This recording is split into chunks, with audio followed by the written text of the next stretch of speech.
ನೋಡಿ ಫ್ರೆಂಡ್ಸ್, ಮಂಗಗಳ ಉಪವಾಸ ಅನ್ನೋ ಪದ್ಯನ ಹೇಳ್ತೀನಿ. ಇದನ್ನು ಕೇಳಿರ್ಬೋದು. ಚೆನ್ನಾಗಿದ್ರೆ ಲೈಕ್ ಮಾಡಿ ಫ್ರೆಂಡ್ಸ್. ನೋಡಿ, ಮಂಗಗಳೆಲ್ಲ ಸೇರಿಕೊಂಡು ಉಪವಾಸ ಮಾಡುತ್ತೆ. ಅವು ಯಾವ ರೀತಿ ಉಪವಾಸ ಮಾಡುತ್ತೆ ಅನ್ನೋದು ಈ ಪದ್ಯದಲ್ಲಿ ತಿಳಿಸ್ಕೊಟ್ಟಿದ್ದಾರೆ. ಈ ಪದ್ಯನ ಓದ್ತೀನಿ ನೋಡಿ. ಬಾಳೆಯ ತೋಟದ ಪಕ್ಕದ ಕಾಡಲು ವಾಸಿಸುತ್ತಿದ್ದವು ಮಂಗಗಳೆಲ್ಲವೂ ಒಟ್ಟಿಗೆ ಸೇರಿಸ ಒಂದು ಉಪವಾಸವು ಮಾಡಿದವು. ಏನೋ ತಿನ್ನದೆ ಮಟ ನೋಡುತ್ತ ಇದ್ದವು ಮರದಲ್ಲಿ ಕುಳಿತಲ್ಲಿ.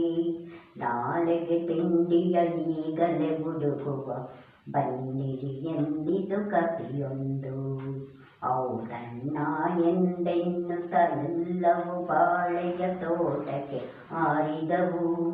ತೋಟದ ಬಾಳೆಯ ಹಣ್ಣನ್ನು ನೋಡಲು ಆಸೆಯು ಹೆಚ್ಚಿತು ನೀರೂರಿ. ಸುಳಿದೇ ಇಡುವ ಹಾಗದೆ ಎಂದಿತು ಆಸೆಯು ಮರಿ ಕಪಿಯಂದಾಗ. ಹೌದಣ್ಣ ಎಂದೆನ್ನುತ್ತ ಅಣ್ಣನು ಸುಳಿದವು. ಕೈಯೊಳಗಿಡದು ಕುಳಿತಿರಲು ಕೈಯೊಳಗೆ ತೊಗೆ ಬಾಯೊಳಗಿಟ್ಟರೆ ಆಗದೆ ಎಂದಿತು ಇನ್ನೊಂದು. ಅಣ್ಣನು ಬಾಯಲ್ಲಿ ಇಟ್ಟ ಭುಜಗಿದು ಹಿಡಿಗಳು ಎಂದಿತು ಮತ್ತೊಂದು.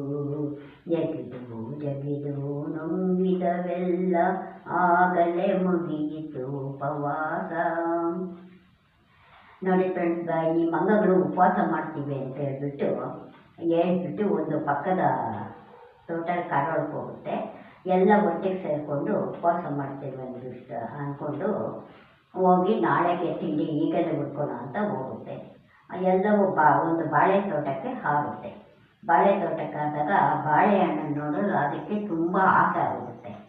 ಆಗ ಅದು ಕೈಯಲ್ಲಿಗೆ ಬಾಳೆಹಣ್ಣು ಇಟ್ಕೊಂಡು ಉಪವಾಸ ಇರೋ ಕೋಚಿಗಳು ಏನು ಮಾಡುತ್ತೆ ಅಂದರೆ ಈ ಬಾಳೆಹಣ್ಣು ನೋಡ್ತಾ ಅವಕ್ಕೆ ತಿನ್ನಬೇಕು ಅಂತ ಅನಿಸುತ್ತೆ. ಆಗ ಕೈಯೊಳಗೆ ಇಟ್ಕೊಂಡು ಕುತ್ಕೊಂಡ್ರೆ ಏನು ಸುಖ, ಬಾಯೊಳಗಿಟ್ರೆ ಯಾವಿರುತ್ತೋ ನೋಡೋಣ ಅಂತ ಬಾಯೊಳಗಿಡುತ್ತೆ. ಇನ್ನೊಂದು ಹೇಳುತ್ತೆ, ನಾವು ಬಾಯೊಳಗಿಟ್ರೆ ಏನಾಗುತ್ತೆ, ಎಲ್ಲ ಜಗದು ನುಂಗ್ಬಿಡೋಣ ಅಂತ ಹೇಳುತ್ತೆ. ಆಗ ಒಂದಕ್ಕೊಂದು ಮಾತಾಡಿಕೊಂಡು ಅವು ಕೈಯಲ್ಲಿರೋ ಬಾಳೆಹಣ್ಣನ್ನು ನುಂಗಾಗುತ್ತೆ. ಈ ರೀತಿ ಮಂಗಗಳ ಉಪವಾಸ ಇದೆ. ಈ ಪದ್ಯ ನಿಮಗೆ ಇಷ್ಟ ಆದರೆ ಲೈಕ್ ಮಾಡಿ, ಸಬ್ಸ್ಕ್ರೈಬ್ ಮಾಡಿ.